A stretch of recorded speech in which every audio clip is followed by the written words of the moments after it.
Hi friends, ഏവർക്കും സഹകാരി raise പ്ലസിൻ്റെ പുതിയൊരു സെഷനിലേക്ക് സ്വാഗതം. നമ്മളിന്ന് ഡിസ്കസ് ചെയ്യാൻ പോകുന്നത് സിവിക്സിലെ തന്നെ വളരെ ഇമ്പോർട്ടൻ്റ് ആയിട്ടുള്ള സെക്ഷൻസിലൊന്നായ പോക്സോ ആക്ടിൻ്റെ രണ്ടാമത്തെ ഭാഗമാണ്. അപ്പോൾ ആദ്യത്തെ ഭാഗം എല്ലാവരും പഠിച്ച് കാണുമെന്ന് വിശ്വസിക്കുന്നു. അപ്പോൾ അതിൻ്റെ ഒരു കണ്ടിന്യൂവേഷനാണ്. അപ്പോൾ നമുക്ക് ക്ലാസ്സിലേക്ക് കിടക്കാം.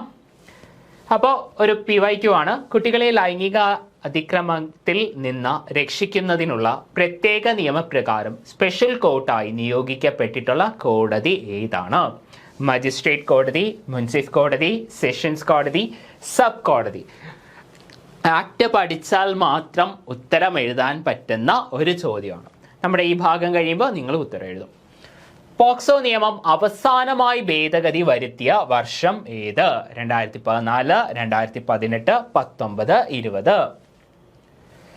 താഴെ കൊടുത്തിരിക്കുന്നവയിൽ ശരിയല്ലാത്ത പ്രസ്താവനയാണ് ചോദിച്ചിരിക്കുന്നത്. ഇപ്പോൾ ഒരു സ്പെഷ്യൽ കോടതിയുമായി ബന്ധപ്പെട്ട കുറച്ച് ക്വസ്റ്റ്യൻസ് ആണ്. ഇപ്പോൾ സ്റ്റേറ്റ്മെന്റ് റെക്കോർഡിംഗ് ഒക്കെ ആയി ബന്ധപ്പെട്ട ഒരു 45 ദിവസം അങ്ങനെയൊക്കെ ഉള്ള ഒരു കണക്കൊക്കെ കൊടുത്തിട്ടുള്ള ഒരു ക്വസ്റ്റ്യൻ ആണ്. ഫുള്ളായിട്ട് വായിക്കുന്നില്ല. നമുക്ക് ലാസ്റ്റ് PYQൻ്റെ കൂടെ നോക്കാം. ഓക്കെ, അപ്പോൾ നമ്മുടെ രണ്ടാം ഭാഗം തുടങ്ങുവാണ്. Section 23 procedure for media. അപ്പോൾ പ്രൊസീജിയർ ഫോർ മീഡിയ അതെന്താണ്? നമ്മുടെ ഈ പറയുന്ന കാര്യങ്ങൾ, ഈ പോസ്കോയുമായി ബന്ധപ്പെട്ട കേസുകൾ റിപ്പോർട്ട് ചെയ്യണമല്ലോ. അപ്പോൾ ഈ പത്രമാധ്യമങ്ങളിൽ കൂടെയൊക്കെ അല്ലെങ്കിൽ മീഡിയ വഴിയൊക്കെ പുറത്തേക്കൊക്കെ പോകണമല്ലോ. അപ്പോൾ അങ്ങനെ വരുന്ന സാഹചര്യത്തിൽ മീഡിയയുടെ ഒരു പ്രൊസീജിയറിനെ പറ്റിയാണ് പറയുന്നത്. സെക്ഷൻ 23 സബ്സെക്ഷൻ 1 പറയുന്ന കാര്യം ഇതാണ്. കൃത്യമായിട്ടുള്ള അല്ലെങ്കിൽ ഒതന്റിക് ആയിട്ടുള്ള ഒരു ഇൻഫർമേഷൻ ലഭിക്കാതെ ഒരു വ്യക്തി അക്യൂസ്ഡ് ആണ്, പോക്സോ നിയമപ്രകാരം അക്യൂസ്ഡ് ആണ് എന്ന് പറഞ്ഞ ഒരു വാർത്ത നൽകാൻ പാടില്ല. അതാണ് ഇവിടെ സിമ്പിൾ ആയിട്ട് പറഞ്ഞാൽ അതാണ്. ഇപ്പോൾ നമുക്കിനി അതൊന്ന് വേർഡ്സ് നോക്കിയിട്ട് ഒന്ന് ഡീറ്റെയിൽ ആയിട്ട് പറയാം.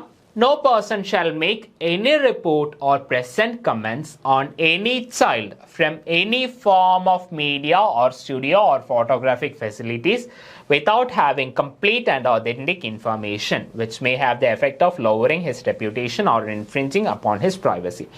ശരിക്കും പറഞ്ഞാൽ ഇപ്പം അക്യൂസ്റ്റിൻ്റെ കാര്യമാണ് ഞാൻ പറഞ്ഞത്. അക്യൂസ്റ്റിൻ്റെ കാര്യം മാത്രമല്ല, അക്യൂസ്റ്റിൻ്റെ ഉണ്ട്. അതേപോലെ തന്നെ ചൈൽഡ്, നമ്മുടെ വിക്ടിമിനെതിരെയും ഇതേപോലൊരു വാർത്ത കൊടുക്കാൻ പാടില്ല. ഇനി അങ്ങോട്ട് വരുന്ന സാഹചര്യത്തിൽ വിക്ടിമിനെ പറ്റിയുള്ള കുറേ പ്രൊട്ടക്ഷൻസ് ഉണ്ട് മീഡിയയുമായി ബന്ധപ്പെട്ട്. അപ്പോൾ വിക്ടിമിൻ്റെ കറക്റ്റായിട്ടുള്ള ഒതൻറ്റിക് ഇൻഫർമേഷൻ അല്ലാതെ ഈ ഒരു പോസ്കോയുമായി ബന്ധപ്പെട്ട ഒരു വാർത്തകളും കൊടുക്കാൻ പാടില്ല. കാരണം ഈ ഒരു കുട്ടി, ഇപ്പോൾ ഒരു വിക്ടിമിൻ്റെ കാര്യമാണ് ഇതിൽ പറയുന്നത് എങ്കിൽ ആ വിക്ടിമിൻ്റെ പ്രൈവസി കാര്യങ്ങളെല്ലാം ആ ഒരു കുട്ടിയുടെ റെപ്യൂട്ടേഷൻ എല്ലാം ബാധിക്കുവാണല്ലോ. ഇനി അടുത്ത 2 വരുന്ന സമയത്ത് ഇത് ഇമ്പോർട്ടൻ്റ് ആണ്, ഇത് വളരെ ഇമ്പോർട്ടൻ്റ് ആണ്. ഈ കുട്ടിയുടെ യാതൊരു തരത്തിലുള്ള ഡേറ്റാസ്, അതായത് കുട്ടിയുടെ ഐഡൻറ്റിറ്റി വെളിവാവുന്ന ഒരു തരത്തിലുള്ള ഡേറ്റാസ്, അതായത് കുട്ടിയുടെ പേരോ അല്ലെങ്കിൽ കുട്ടിയുടെ അഡ്രസ്സോ അല്ലെങ്കിൽ ഇന്ന സ്കൂളിൽ പഠിക്കുന്ന കുട്ടിയെന്നോ അല്ലെങ്കിൽ ആ കുട്ടി ഏത് ഭാഗത്താണ് താമസിക്കുന്നതോ അല്ലെങ്കിൽ കുട്ടികളുടെ റിലേറ്റീവ്സ് അങ്ങനെ ആരെയും, അതായത് കുട്ടിയിലേക്ക് ഐഡൻറ്റിഫൈ ചെയ്യാൻ പറ്റുന്ന തരത്തിലുള്ള ഒരു ഇൻഫർമേഷൻ ഒരു ആളും ഒരു തരത്തിലും ഡിസ്ക്ലോസ് ചെയ്യാൻ പാടില്ല. അത് വളരെ വളരെ കർശനമായിട്ടുള്ളൊരു കാര്യമാണ്. പിന്നെ ഡിസ്ക്ലോസ് ചെയ്യാം, സ്പെഷ്യൽ കോടതിയുടെ ഉത്തരവോടെ ഡിസ്ക്ലോസ് ചെയ്യാം, പ്രൊവൈഡഡ് ആ കുട്ടിയുടെ താല്പര്യം അങ്ങനെ ആയിരിക്കണം. അതായത് കുട്ടി പറയുന്നു ഈ ഒരു വാർത്ത പുറത്തേക്ക് വിടുക അല്ലെങ്കിൽ ഈ ഒരു കാര്യം പുറത്തേക്ക് വിടുക, പത്രമാധ്യമങ്ങൾ വഴി പുറം ലോകം അറിയട്ടെ എന്ന് ആ കുട്ടിക്ക് അഭിപ്രായം ഉണ്ടായെങ്കിൽ സ്പെഷ്യൽ കോടതിയുടെ ഉത്തരവനുസരിച്ച് ഈ ഒരു കാര്യം പുറത്തേക്ക് വിടാം. ഇപ്പോൾ സബ്സെക്ഷൻ 2 വളരെ ഇമ്പോർട്ടൻ്റ് ആണ്, വളരെ വളരെ ഇമ്പോർട്ടൻ്റ് ആയിട്ടുള്ളൊരു സബ്സെക്ഷൻ ആണ്. No report in any media shall disclose the identity of a child. Identity എന്ന് പറഞ്ഞാൽ ഒരു തരത്തിലുള്ള ആളുടെ പേര് മാത്രമല്ല, കണ്ടോ, name, address, photograph, family, school, neighbourhood or any. ഇപ്പോൾ പലപ്പോഴും നമ്മുടെ ഈ പറയുന്ന പലപ്പോഴും ഈ വളരെ കോൺട്രവേഴ്സ്യൽ ആയിട്ടുള്ള സെക്ഷൽ ഒഫൻസുകളൊക്കെ വന്നിട്ടുള്ള സമയത്ത്, ഇപ്പോൾ ഇതിന് മുന്നേ ഡൽഹിയിൽ സംഭവിച്ചത്, അപ്പോൾ അങ്ങനെയുള്ള പല സ്ഥലങ്ങളിലൊക്കെ സംഭവിച്ചപ്പോൾ പല പേരുകൾ നമ്മൾ കേട്ടിട്ടുണ്ട്. ഇപ്പോൾ ഏറ്റവും കോമൺ, ഏറ്റവും വലിയൊരു വാർത്തകൾ സൃഷ്ടിച്ച ഒരു സംഭവമാണ് നിർഭയ. ഇപ്പം നിർഭയ എന്നൊക്കെ ഉള്ള ഓരോ പേരുകളാണ്. അത് ശരിക്കും പത്രമാധ്യമങ്ങൾ നൽകുന്ന പേരാണ്. ഈ നിർഭയ എന്നുള്ള പേര് തന്നെ പല മാധ്യമങ്ങളിൽ പല പേരുകളായിരുന്നു. അപ്പോൾ അതേപോലെയാണ് ഒരു തരത്തിലും ആ ഒരു വ്യക്തിയിലേക്ക് ഐഡൻറ്റിഫൈ ചെയ്യുന്നത്. ഇപ്പോൾ പോക്സോ നിയമപ്രകാരമാണെങ്കിൽ ഒരു തരത്തിലുള്ള ഐഡൻറ്റിഫിക്കേഷനും പാടില്ല. ഇപ്പോൾ അഡ്രസ്, ഫോട്ടോഗ്രാഫ്, ഫാമിലി ഡീറ്റെയിൽസ് കണ്ടോ, ഫാമിലി ഡീറ്റെയിൽസ് വരെ വരുന്നുണ്ട്. School, neighbourhood or any other particulars which may lead to disclosure of identity of the child. Provided that for reasons to be recorded in writing, the special court competent to try the case under the Act may permit such disclosures only on the interest of child. കുട്ടിയുടെ താല്പര്യം ഉണ്ടെങ്കിൽ മാത്രം special കോടതിക്ക് അവരുടെ ഉത്തരവ് പ്രകാരം ഈ ഒരു വാർത്ത ഡിസ്ക്ലോസ് ചെയ്യാം. അല്ലാത്തടത്തോളം ഒരു തരത്തിലും കുട്ടിയിലേക്ക് ഐഡന്റിഫിക്കേഷൻ വരാൻ പാടില്ല. ഇനി അടുത്ത 3. The publisher or owner of the media or studio or photographic facilities shall be jointly and severely liable for the acts and omissions of his employee. അപ്പോൾ സബ്സെക്ഷൻ 3 പറയുന്ന കാര്യം ഇങ്ങനെയാണ്. ഒരു പത്രമാധ്യമ സ്ഥാപനത്തിലെ ഒരു എംപ്ലോയി ഈ പറയുന്ന പറഞ്ഞ കാര്യങ്ങൾ, പറയുന്ന ഒരു കുട്ടിയുടെ ഇൻഫർമേഷൻ പുറത്തു വിടാൻ പാടില്ല എന്നൊക്കെയുള്ള കാര്യം പറഞ്ഞായിരുന്നല്ലോ. അപ്പോൾ അതുമായി ബന്ധപ്പെട്ട് ആ ഒരു രീതിയിൽ തന്നെ കാര്യങ്ങൾ ചെയ്യുന്നില്ല എങ്കിൽ ആ ഒരു പത്രമാധ്യമത്തിൻ്റെ ഈ പറയുന്ന ഓണർ ഉൾപ്പെടെയുള്ള ആൾക്കാർ ഇതിന് കുറ്റക്കാരനാണ് എന്നാണ് ഇവിടെ പറയുന്നത്, സബ്സെക്ഷൻ 3 പറയുന്നത്. അതേപോലെ സബ്സെക്ഷൻ 4 പറയുന്ന കാര്യവും നമ്മൾ നേരത്തെ പറഞ്ഞ കണക്ക് ഈ ഒരു കുട്ടിയുടെ പ്രൈവസി അത് ഹനിക്കുന്ന രീതിയിൽ ഒരു ഇൻഫർമേഷൻ കൊടുക്കുവാണ് എങ്കിൽ 6 മാസം വരെ, ഏറ്റവും കുറഞ്ഞത് 6 മാസം തടവും, അത് വേണമെങ്കിൽ എക്സ്റ്റെൻഡ് ചെയ്ത് 1 വർഷം വരെ വിത്ത് ഫൈൻ ഓർ ഇത് രണ്ടും കൂടെ ചേർന്ന് ഒരു പണിഷ്മെന്റ് ലഭിക്കാം. വേറൊന്നുമല്ല, ഈ പറയുന്ന അതായത് ഇങ്ങനെ ഒരു കുട്ടിയുടെ ഐഡന്റിറ്റി ഡീറ്റെയിൽസ് പുറത്ത് വിട്ടാൽ വരുന്ന ശിക്ഷയാണ് ഈ പറയുന്നത്. ഇത്രയേ ഉള്ളൂ. ഇനി അടുത്ത ചാപ്റ്റർ 6 വരാം. Procedures four recording statement of a child. വളരെ ഇമ്പോർട്ടൻ്റ് ആയിട്ടുള്ള ഒരു ഭാഗമാണ്. ധാരാളം ക്വസ്റ്റ്യൻസ് വരുന്ന, ധാരാളം പ്രാവശ്യം നമ്മുടെ പ്രീവിയസ് ഇയർ ക്വസ്റ്റ്യൻസ് എടുത്ത് നോക്കുകയാണെങ്കിൽ നിങ്ങൾക്ക് മനസ്സിലാവുന്നതാണ്. ധാരാളം ക്വസ്റ്റ്യൻസ് ചോദിച്ചിട്ടുള്ളൊരു ഭാഗമാണ് ഇനി അടുത്ത് പറയാൻ പോകുന്നത്. സ്റ്റേറ്റ്മെൻറ്റ് റെക്കോർഡിങ്ങുമായി ബന്ധപ്പെട്ട കാര്യങ്ങളാണ്. അപ്പോൾ അതിൻ്റെ പ്രൊസീജിയേഴ്സാണ് നമ്മുടെ ചാപ്റ്റർ 6 വരുന്നത്. അതിൽ section 24 recording of statement of a child. അപ്പോൾ നമ്മുടെ കുട്ടിയുടെ സ്റ്റേറ്റ്മെൻറ്റ്, അതായത് ഈ പറയുന്ന വിക്ടിമായിട്ടുള്ള ഇരയായിട്ടുള്ള കുട്ടിയുടെ സ്റ്റേറ്റ്മെൻറ്റ് എടുക്കുന്നതിനെ പറ്റിയാണ് പറയുന്നത്. അപ്പോൾ ഈ വിക്ടിമിൻ്റെ അതായത് ഈ 18 വയസ്സിന് താഴെയുള്ള ഒരു കുട്ടിയുടെ സ്റ്റേറ്റ്മെൻറ്റ് എടുക്കുന്നത് ആ ഒരു കുട്ടിയുടെ വീട്ടിലോ അല്ലെങ്കിൽ ആ ഒരു കുട്ടിക്ക് കംഫർട്ടബിൾ ആയിട്ടുള്ള ഒരു സ്ഥലത്തോ ആയിരിക്കണം. അത് വളരെ വളരെ ഇമ്പോർട്ടൻ്റ് ആയിട്ടുള്ള ഒരു കാര്യമാണ്. ഇപ്പോൾ ഒരു പെൺകുട്ടി ആണ് എങ്കിൽ, 18 വയസ്സിന് താഴെയുള്ള പെൺകുട്ടിയാണ് എങ്കിൽ അത് മാക്സിമം എന്ത് ചെയ്യണം, ഒരു വനിത ഓഫീസർ തന്നെ ആയിരിക്കണം, and not below the rank of sub inspector. അപ്പോൾ ഈ ഒരു കാര്യമാണ് നമ്മുടെ സെക്ഷൻ 24 പറയുന്നത്. Statement of the child shall be recorded at the residence of a child or at a place where he usually resides or at the place of his choice, and as far as practical by a woman police officer and not below the rank of sub inspector. അപ്പോൾ ഇതിൽ തന്നെ പറയുന്ന കാര്യമുണ്ട്, ഈ പറയുന്ന maximum woman police officer ആയിരിക്കണം എന്നുള്ളൊരു കാര്യം എടുത്ത് പറയുന്നുണ്ട്, not below the rank of sub inspector. അപ്പോൾ അതേപോലെ തന്നെ ഈ കുട്ടി ഏറ്റവും കൂടുതൽ താമസിച്ചിട്ടുള്ള അല്ലെങ്കിൽ ആ കുട്ടിക്ക് ഏറ്റവും കംഫർട്ടബിൾ ആയിട്ടുള്ള ഒരു സ്ഥലം ആയിരിക്കണം. ഇനി ഈ പറയുന്ന സമയത്ത് ഏറ്റവും കൂടുതൽ പ്രാവശ്യം ചോദിച്ചിട്ടുള്ള ഒരു പോയിന്റ് ഈ സബ്സെക്ഷൻ 2 ആണ്. സെക്ഷൻ 24 സബ്സെക്ഷൻ 2 ആണ്. സബ്സെക്ഷൻ വെച്ചിട്ട് അങ്ങനെ ചോദിച്ചിട്ടില്ല, പക്ഷേ ഈ കണ്ടന്റ് ആണ് ചോദിച്ചിട്ടുള്ളത്. അപ്പോൾ ഏറ്റവും കൂടുതൽ പ്രാവശ്യം ചോദിച്ചിട്ടുള്ളത് ഇങ്ങനെയാണ്, കുട്ടിയുടെ സ്റ്റേറ്റ്മെന്റ് റെക്കോർഡ് ചെയ്യുന്ന സമയത്ത് പോലീസ് ഓഫീസർ യൂണിഫോമിൽ ആണ് എന്ന സ്റ്റേറ്റ്മെന്റ് ടൈപ്പ് ക്വസ്റ്റ്യൻസിലാണ് ഇത് കൂടുതൽ വരാറ് ആണ്. അതേപോലെ തന്നെ യൂണിഫോമിലല്ല, ഒഫീഷ്യൽ യൂണിഫോമിലല്ല. അപ്പോൾ ആ ഒരു കാര്യം ഇവിടെയാണ് പറയുന്നത്. കുട്ടിയുടെ സ്റ്റേറ്റ്മെന്റ് എടുക്കുന്ന സമയത്ത് ഒരിക്കലും പോലീസ് ഓഫീസർ യൂണിഫോമിലാവാൻ പാടില്ല, കാഷ്വൽ ഡ്രസ്സിലായിരിക്കണം, യൂണിഫോമിലാവാനേ പാടില്ല. വളരെ ഇമ്പോർട്ടൻ്റ് ആണ്. ഇനി സെക്ഷൻ 24 സബ്സെക്ഷൻ 3 പറയുന്ന കാര്യം, ഒരു സമയത്ത് പോലും ഈ പറയുന്ന ട്രയൽ നടക്കുന്ന ഒരു സമയത്ത് പോലും അല്ലെങ്കിൽ ഈ കേസുമായി ബന്ധപ്പെട്ട് ഒരു സമയത്തും ഈ കുട്ടി അക്യൂസ്ഡ്, അതായത് ഈ വിക്ടിം അക്യൂസ്ഡിനെ കാണാൻ ഇടയാകരുത്. ട്രയൽ നടക്കുന്ന ഒരു സമയത്ത് പോലും ഈ വിക്ടിം അക്യൂസ്ഡിനെ കാണാൻ ഇടയാകരുത്. The police officer making the investigation shall, while examining the child, ensure that at no point of time the child come in contact in any way with the accused. അപ്പോൾ അതിന് ധാരാളം ഇപ്പോൾ വൺ സൈഡ് മിറർ പോലെയുള്ള സംഭവങ്ങൾ അല്ലെങ്കിൽ curtains ഇങ്ങനെയുള്ള കാര്യങ്ങളൊക്കെ ഉപയോഗിച്ച് വേണം ട്രയൽ നടത്താൻ എന്നൊക്കെ പറയുന്നു. അതായത് ഈ കുട്ടി പറയുന്ന കാര്യങ്ങൾ, കുട്ടിയുടെ സ്റ്റേറ്റ്മെൻറ്റ് അക്യൂസ്ഡിന് കേൾക്കാൻ പറ്റിയിരിക്കണം, കാണാൻ സാധിക്കണം. പക്ഷേ കുട്ടി ഒരിക്കലും അക്യൂസ്ഡിനെ കാണരുത്. ആ ഒരു രീതിയിലാണ് ഈ ഒരു നിയമം പറയുന്നത്. ഒന്നുകൂടെ പറയാം, ഈ പറയുന്ന ട്രയൽ നടക്കുന്ന സമയത്ത് കുട്ടി നൽകുന്ന സ്റ്റേറ്റ്മെൻറ്റ് അല്ലെങ്കിൽ കുട്ടി പറയുന്ന ആ ഒരു സ്റ്റേറ്റ്മെൻറ്റ് അക്യൂസ്ഡിന്, പ്രതിയാക്കപ്പെട്ട ആളിന് കാണാനും കേൾക്കാനും പറ്റണം. പക്ഷേ ഒരിക്കലും കുട്ടി ഈ അക്യൂസ്ഡിനെ കാണരുത്. അപ്പോൾ ആ ഒരു രീതിയാണ് നമ്മുടെ ഈ ആക്ടിൽ പറയുന്നത്. അത് ഈ കർട്ടൻസ് അല്ലെങ്കിൽ ഈ പറയുന്ന വീഡിയോ കോൺഫറൻസിങ് രീതികൾ അല്ലെങ്കിൽ സിംഗിൾ സൈഡ് മിറർ അങ്ങനെയുള്ള കാര്യങ്ങളൊക്കെ വെച്ചിട്ടാണ് ആ ഒരു കാര്യം ചെയ്യാനായിട്ട് പറയുന്നത്. ഈ നിയമത്തിൽ തന്നെ പറയുന്നത് അങ്ങനെയാണ്. 4 പറയുന്നു, ഒരു കാരണവശാലും ഈ ഒരു കുട്ടിയെ രാത്രി കാലങ്ങളിൽ പോലീസ് സ്റ്റേഷനിൽ ഇരുത്താൻ പാടില്ല. No child shall be detained in the police station in the night for any reason. ഇത് ഒരിക്കൽ ചോദിച്ചിട്ടുണ്ട്. അപ്പോൾ അതിൽ അന്ന് സ്റ്റേറ്റ്മെൻറ്റിൽ ചോദിച്ചിട്ടുള്ളത് ഇങ്ങനെയാണ്, പോലീസ് സ്റ്റേഷനിൽ രാത്രിയും പകലും കുട്ടിയെ ഇരുത്താൻ പാടില്ല എന്നായിരുന്നു ആ സ്റ്റേറ്റ്മെൻറ്റിൽ വന്നിട്ടുള്ളത്. പക്ഷേ നമ്മുടെ നിയമത്തിൽ പകലിൻ്റെ കാര്യമൊന്നും പറയുന്നിട്ടില്ല, രാത്രിയുടെ കാര്യം മാത്രമാണ് പറയുന്നത്. No child shall be detained in the police station in the night for any reason. അത് നമുക്കറിയാവുന്ന കാര്യം തന്നെയാണ്, അല്ലാതെ പല നിയമങ്ങളിലും ആ ഒരു കാര്യം വരുന്നുണ്ട് കേട്ടോ. പറയുന്ന രാത്രി കാലങ്ങളിൽ കുട്ടികളെ പോലീസ് സ്റ്റേഷനിൽ ഇരുത്താൻ പാടില്ല എന്നുള്ള കാര്യം. 5 അടുത്ത subsection 5 പറയുന്നുണ്ടത്, the police officer shall ensure that the identity of the child is protected from the public media unless otherwise directed by the special court in the interest of the child. നമ്മൾ ഇത് നേരത്തെ പറഞ്ഞ കാര്യം തന്നെയാണ്. ഒരു തരത്തിലും കുട്ടിയുടെ identity പുറത്താകുന്നില്ല എന്ന് അന്വേഷണ ഉദ്യോഗസ്ഥൻ ഉറപ്പാക്കിയിരിക്കണം. അത് പല സാഹചര്യങ്ങളിലും അങ്ങനെ തന്നെയാണ്. ശരിക്കും പറഞ്ഞാൽ പല പല കേസുകളിലും ആ ഒരു കാര്യം ബാധകമാണ്. പിന്നെ ഈ പോക്സോ പോലെയുള്ള നിയമങ്ങളാവുന്ന സമയത്ത് അത് ഭയങ്കരയേറെ ബാധകമാണ്. ഇനി section 25 recording of statement of a child by a magistrate. അപ്പോൾ മജിസ്ട്രേറ്റ് നമ്മുടെ ഈ കുട്ടിയുടെ സ്റ്റേറ്റ്മെന്റ് റെക്കോർഡ് ചെയ്യുന്നതുമായി ബന്ധപ്പെട്ട കാര്യമാണ് സെക്ഷൻ 25 പറയുന്നത്. അപ്പോൾ ഇതിൽ കുറേ കാര്യങ്ങളൊക്കെ പറയുന്നുണ്ട്. അപ്പോൾ ഇതിൻ്റെ ഏറ്റവും ക്രക്സ് ആയിട്ടുള്ള ഭാഗം ഇത്രയേ ഉള്ളൂ, കുട്ടി പറയുന്നത് അതേപടി റെക്കോർഡ് ചെയ്തിരിക്കണം. കുട്ടി എന്താണോ പറയുന്നത് അത് അതേപോലെ തന്നെ റെക്കോർഡ് ചെയ്തിരിക്കണം മജിസ്ട്രേറ്റ്. അല്ലാതെ മജിസ്ട്രേറ്റിന്റെ ഡിസ്ക്രിപ്ഷനോ അല്ലെങ്കിൽ മജിസ്ട്രേറ്റിന്റെ കുട്ടി പറയുന്ന കേട്ട് മജിസ്ട്രേറ്റ് അത് ചിന്തിച്ച് അത് മജിസ്ട്രേറ്റിന്റെ അഭിപ്രായം ആയിരിക്കരുത്. കുട്ടി എന്താണോ പറയുന്ന ആസ് സച്ച് അതേപോലെ തന്നെ മജിസ്ട്രേറ്റ് റെക്കോർഡ് ചെയ്തിരിക്കണം.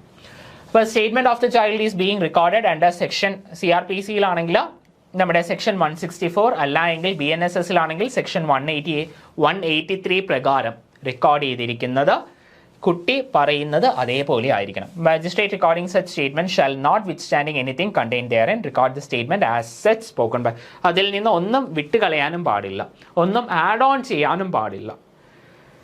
ഇനി സെക്ഷൻ 26 ഈ റെക്കോർഡിങ്ങുമായി ബന്ധപ്പെട്ട്, അതായത് ഈ പറയുന്ന സ്റ്റേറ്റ്മെന്റ് റെക്കോർഡിങ്ങുമായി ബന്ധപ്പെട്ട കുറച്ച് കാര്യങ്ങളാണ് പറയുന്നത്. അപ്പോൾ ഇങ്ങനെ നമ്മുടെ മജിസ്ട്രേറ്റ് അല്ലെങ്കിൽ പോലീസ് ഓഫീസർ സ്റ്റേറ്റ്മെന്റ് റെക്കോർഡ് ചെയ്യുന്ന സമയത്ത് കുട്ടിയുടെ പാരൻസ് അല്ലെങ്കിൽ കുട്ടിക്ക് ഓക്കെ ആയിട്ടുള്ള, കുട്ടിക്ക് കംഫർട്ടബിൾ ആയിട്ടുള്ള ഒരു വ്യക്തി അടുത്ത് ഉണ്ടായിരിക്കണം. As spoken by the child in the presence of a parents of the child or any other person in whom the child has trust or confidence. ഇനി അടുത്ത 2 അടുത്ത സബ്സെക്ഷനിൽ പറയുന്നത്, wherever necessary the magistrate or the police officer as the case may be may take the assistance of a translator or an interpreter having such qualifications, experience and on payment of such fees as may be prescribed while recording the statement of the child. ഇപ്പോൾ ഞാൻ കഴിഞ്ഞ പാട്ടിൽ ഒരു example പറഞ്ഞായിരുന്നു. ഇപ്പോൾ നമ്മുടെ സംസ്ഥാനത്തിനകത്താണ് ഈ പറയുന്ന ഒരു സെക്ഷൽ ഒഫൻസ് നടത്തുന്നതെന്ന് വിചാരിക്കാം. ഇപ്പോൾ നമ്മുടെ ഇവിടുത്തെ പോലീസിലായിരിക്കും അത് റിപ്പോർട്ട് ചെയ്യുന്നത്. അപ്പോൾ നമ്മുടെ ഈ ഇവിടുത്തെ പോലീസ് ഉദ്യോഗസ്ഥരും ഇവിടുത്തെ കോടതിയിലൊക്കെ ആയിരിക്കും ഈ ഒരു കേസ്, ഇതിൻ്റെ ട്രയലും കാര്യങ്ങളൊക്കെ നടക്കുന്നത്. പക്ഷേ ഈ കുട്ടി ചിലപ്പോൾ നമ്മുടെ സംസ്ഥാനത്തിന് പുറത്തുള്ള ഒരു കുട്ടിയായിരിക്കാം, അതിൻ്റെ മദർ ടങ്ക് വേറെ ആയിരിക്കാം. അപ്പോൾ ആ ഒരു കുട്ടിയുടെ സമയത്ത് സ്റ്റേറ്റ്മെന്റ് എടുക്കുന്ന സമയത്ത് ഈ പോലീസ് ഉദ്യോഗസ്ഥരും അതേപോലെ തന്നെ നമ്മുടെ മജിസ്ട്രേറ്റും ചോദിക്കുന്നതൊന്നും മനസ്സിലാവത്തില്ല. അപ്പോൾ അങ്ങനെ വരുന്ന ഒരു സാഹചര്യത്തിൽ ആ കുട്ടിക്ക് മനസ്സിലാവുന്ന ഒരു ഭാഷ ട്രാൻസ്ലേറ്റ് ചെയ്യാൻ പറ്റുന്ന ഒരു ട്രാൻസ്ലേറ്ററിന്റെ സഹായം സ്വീകരിക്കാം. അതാണ് ഇവിടെ പറയുന്നത് കേട്ടോ. അപ്പോൾ ഇതാണ് ട്രാൻസ്ലേറ്ററിന്റെ കേസ്. ഈ ഒരു ഇപ്പം ഞാൻ ഈ പറഞ്ഞ ഒരു കേസാണ് അതിൻ്റെ ഏറ്റവും നല്ല എക്സാമ്പിൾ എന്ന് പറയുന്നത്. അപ്പോൾ അങ്ങനെ ഒരു ട്രാൻസ്ലേറ്റർ അല്ലെങ്കിൽ ഒരു ഇന്റർപ്രിറ്ററിന് സഹായിക്കാം. ഇപ്പോൾ സംസാരിക്കാൻ പറ്റാത്ത ഒരു കുട്ടിയാണ് എങ്കിൽ സൈൻ ലാംഗ്വേജ് പോലെയുള്ള കാര്യങ്ങൾ ഉപയോഗിച്ച് ആ കുട്ടിയുടെ കയ്യിൽ നിന്ന് ഇൻഫർമേഷൻ എടുക്കാനൊക്കെ വേണ്ടി സഹായിക്കാം. ഓക്കെ, അതാണ് സബ്സെക്ഷൻ 2 പറയുന്നത്. പിന്നെ ഇതേപോലെ ഒരു കണ്ടീഷൻ ഉണ്ട് സബ്സെക്ഷൻ 3 പറയും, ഇപ്പം മാനസികമായി വെല്ലുവിളി നേരിടുന്ന ഒരു കുട്ടിയാണ് എങ്കിൽ, മാനസികമായി വെല്ലുവിളി നേരിടുന്ന ഒരു കുട്ടിയാണെങ്കിൽ, അപ്പോൾ ആ ഒരു കുട്ടിയെടുത്ത് നമുക്ക് ഇതേപോലെ നോർമലി ചോദിച്ച് കാര്യങ്ങൾ മനസ്സിലാക്കാൻ പറ്റത്തില്ല. അപ്പം അങ്ങനെ വരുന്ന സാഹചര്യത്തിലും ആ ഒരു ട്രെയിനിങ് കിട്ടിയ ഒരു എക്സ്പേർട്ട് ആയിട്ടുള്ള ഒരാൾ, അതായത് ഈ പറയുന്ന അങ്ങനെയുള്ള പ്രശ്നങ്ങളൊക്കെ ഉള്ള ഒരു കുട്ടിയുടെ കയ്യിൽ നിന്ന് ഇൻഫർമേഷൻ എടുത്ത് അത് ട്രാൻസ്ലേറ്റ് ചെയ്ത് നൽകാൻ പറ്റുന്ന ഒരു ആളെ ഇതേപോലെ വെക്കാം. The magistrate or the police officer, as the case may be, in the case of a child having a mental or physical disability, seek the assistance of a special educator or any person familiar. നമ്മുടെ ഈ പറയുന്ന സംസാരിക്കാൻ പറ്റാത്ത കുട്ടികളുടെ കേസും ഇത് തന്നെയാണ് പറയുന്നത്. അതേപോലെ mental or physical disability, seek the assistance of a special educator or any person familiar with the manner of communication of the child or an expert in that field, having such qualifications, experience, and on payment of such fees as may be prescribed to record the statement of the child. അപ്പോൾ wherever possible, the magistrate or the police officer, as the case may be, shall ensure that the statement of the child is also recorded by audio, video, electronic means. അപ്പോൾ അതായത് audio, video, electronic മീൻസിലും ഈ കുട്ടിയുടെ statement record ചെയ്ത് വെച്ചിരിക്കണം. ഈ കുട്ടിയുടെ statement record ചെയ്ത് വെച്ചിരിക്കണം. ഈ ഒരു കാര്യം പറയുന്നുണ്ട്. ഇനി അടുത്ത സെക്ഷൻ 27 കുട്ടിയുടെ മെഡിക്കൽ എക്സാമിനേഷനെ പറ്റിയാണ് പറയുന്നത്. അപ്പോൾ ഇതൊരു പെൺകുട്ടിയാണ് എങ്കിൽ, 18 വയസ്സിന് താഴെയുള്ള ഒരു പെൺകുട്ടിയാണ് എങ്കിൽ ഒരു വുമൺ ഡോക്ടർ ആയിരിക്കണം അത് എക്സാമിൻ ചെയ്യേണ്ടത്. അതേപോലെ തന്നെ ആരാണ് ഈ പറയുന്ന ആൺകുട്ടിയാണെങ്കിലും പെൺകുട്ടിയാണെങ്കിലും ഒക്കെ ആ ഒരു സമയത്ത് ആരുണ്ടായിരിക്കണം? ആ ഒരു കുട്ടിയുടെ കൂടെ പാരന്റ് അല്ലെങ്കിൽ ആ ഒരു കുട്ടിക്ക് ഓക്കെ ആയിട്ടുള്ള താല്പര്യമുള്ള ഒരു ഗാർഡിയനോ അല്ലെങ്കിൽ ഒരു ഫ്രണ്ടോ ആരെങ്കിലും കൂടെ ഉണ്ടായിരിക്കണം എക്സാമിനേഷൻ ചെയ്യുന്ന സമയത്ത്, മെഡിക്കൽ എക്സാമിനേഷൻ ചെയ്യുന്ന സമയത്ത്. അപ്പോൾ അതാണ് ഇപ്പോൾ പറഞ്ഞ കാര്യം. സബ്സെക്ഷൻ 3 ഇനി പറയുന്നത്. The medical examination shall be conducted in the presence of a parent of the child or any other person in whom the child reposes trust or confidence. കുട്ടിക്ക് താല്പര്യമുള്ള, കുട്ടിക്ക് വിശ്വാസമുള്ള ഒരു വ്യക്തി ഉള്ള സമയത്ത് മാത്രമേ എന്ത് ചെയ്യാൻ പാടുള്ളൂ? മെഡിക്കൽ എക്സാമിനേഷൻ ചെയ്യാൻ പാടുള്ളൂ. അപ്പോൾ അങ്ങനെ വരുന്ന ഒരു സാഹചര്യത്തിൽ ഇപ്പോൾ അനാഥയായിട്ടുള്ളൊരു കുട്ടി, അല്ലെങ്കിൽ അപ്പോൾ അങ്ങനെയൊക്കെ അനാഥയായിട്ടുള്ളൊരു കുട്ടിയെന്ന് തന്നെ വിചാരിക്കാം. അപ്പോൾ അനാഥയായിട്ടുള്ളൊരു കുട്ടിയാണ്. അപ്പോൾ ആ കുട്ടിക്ക് ഒരു പാരൻ്റ് ഇല്ല, അല്ലെങ്കിൽ ഗാർഡിയൻ ഇല്ല, അല്ലെങ്കിൽ അങ്ങനെ വിശ്വാസയോഗ്യമായിട്ടൊരാളില്ല. അങ്ങനെ വരുന്ന സാഹചര്യത്തിൽ വുമൺ ഡോക്ടറിന് കൂടെ ഒരാളുണ്ടായിരിക്കണം. അപ്പോൾ അത് എന്ന് പറയുന്നത് ഈ ഒരു ഹോസ്പിറ്റൽ അല്ലെങ്കിൽ ആ ഒരു ഇൻസ്റ്റിറ്റ്യൂഷൻ്റെ ഹെഡ് നാമനിർദ്ദേശം ചെയ്യുന്ന ഒരു വ്യക്തിയായിരിക്കണം. അപ്പോൾ അത് നമുക്ക് നോക്കാം.